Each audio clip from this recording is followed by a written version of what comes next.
সুস্বাগতম। আপনারা কেমন আছেন? আমি ভালো আছি। আজকে ফুলকপি বাটা, কিংবা কেউ বলে ফুলকপি বাটা, কেউ বলে ফুলকপি ভর্তা। দেখুন, আমি ফুলকপিটা কেটে নিয়েছি। কেটে নেওয়ার পরে 2 ঘন্টা গরম জলে ভিজিয়ে রেখেছি। এই কপিটা আপনাদেরকে দেখাবো বলে ভিজাইনি। দেখুন ফুলকপিটা কিভাবে পোকা, এই জন্য আমার ফুলকপি ও খুঁটে খুঁটে খুঁটে খুঁটে আমি বাছি। এই দেখুন পোকাটা।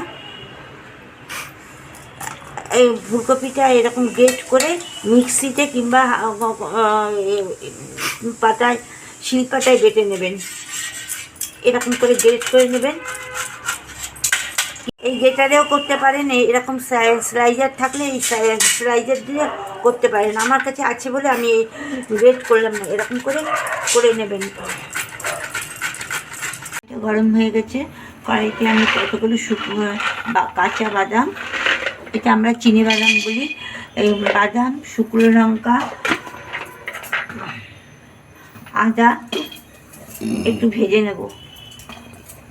সর্ষের তেল দিয়ে করবেন, কিন্তু এটা সাদা তেলে করবেন না। সর্ষের তেলে ভেজে নিচ্ছি। ভাজাটা দেখতে থাকুন।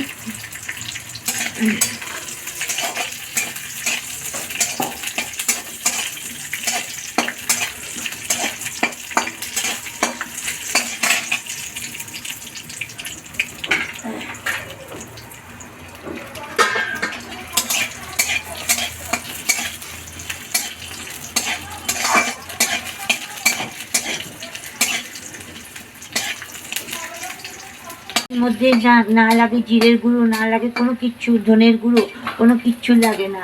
এইবার ফুলকপি যে গ্রেটারে কিংবা আমি স্লাইজারে কেটেছি, আপনার যাতে হোক কেটে নেবেন।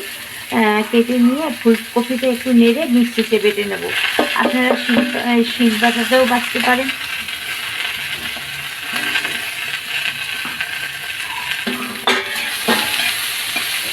একটু নুন দিয়ে দিচ্ছি।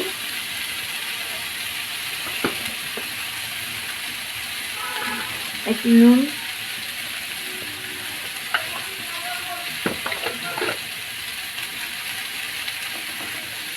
হলুদ।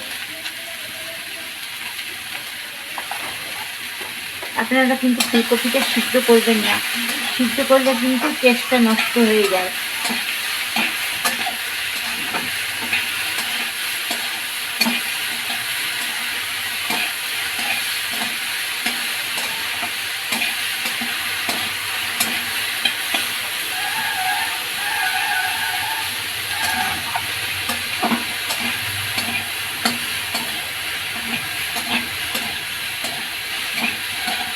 একটু কাঁচা লঙ্কা দিয়ে দিচ্ছি, 4-5টা।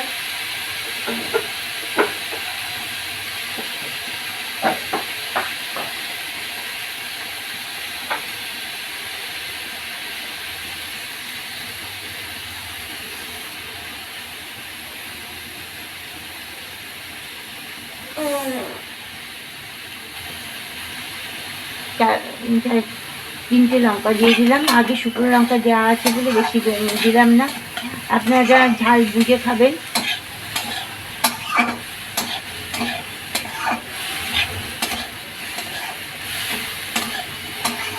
আমার ভিডিওটা স্কিপ না করে পুরো ভিডিওটা দেখতে থাকুন।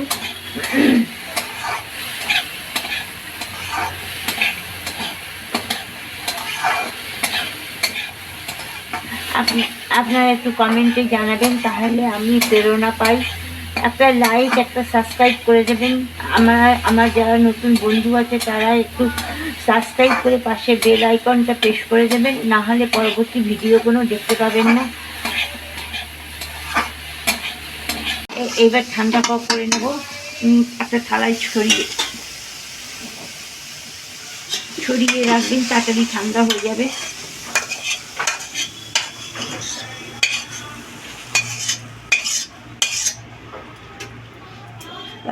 কোনো মশলা ছাড়া এই ফুলকপি ভর্তা বলুন, আমি বলি বাটা বলুন, অসাধারণ লাগে। তেল দিয়ে দিচ্ছি 1 চামচের মতো।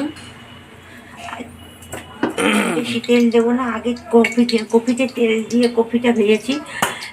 তিল, পোস্ত, কালো জিরে একসাথে দিয়ে দিলাম। একটু ফ্রাই করে নেব, মুখে পড়লে খুব ভালো লাগবে। বেটে নিয়ে এসেছি ফুলকপিটা, দেখুন কি সুন্দর বাটাটা হয়েছে, ভাজা হয়ে গেছে। এইবার দিয়ে দেবো, আপনারা একটু পোস্ত দিয়ে দিতেও পারেন, সর্ষে বাটা দিয়েও খুব খেতে পারেন। এখন সর্ষে বাটা খেলে সবারই গ্যাস হয়, সেই জন্য সর্ষে বাটা দিয়ে করলাম না। এরকম করে খাবেন, দেখবেন খুব ভালো লাগে খেতে। কোনো মশলাপাতি না, কিছু না, একটু বাদামের চারামতি।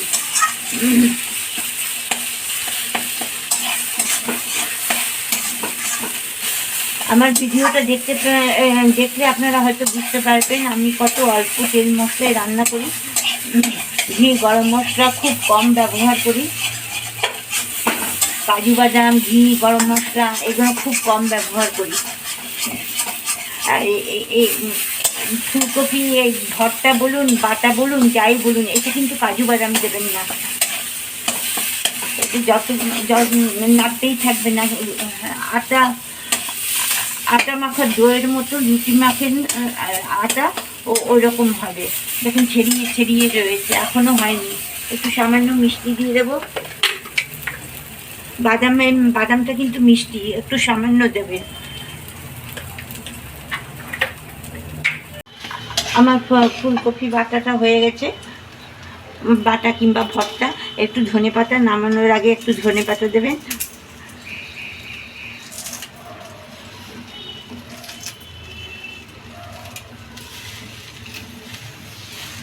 একটু কাঁচা তেল ছড়িয়ে দেবেন, গন্ধটা বেশ ভালো হবে।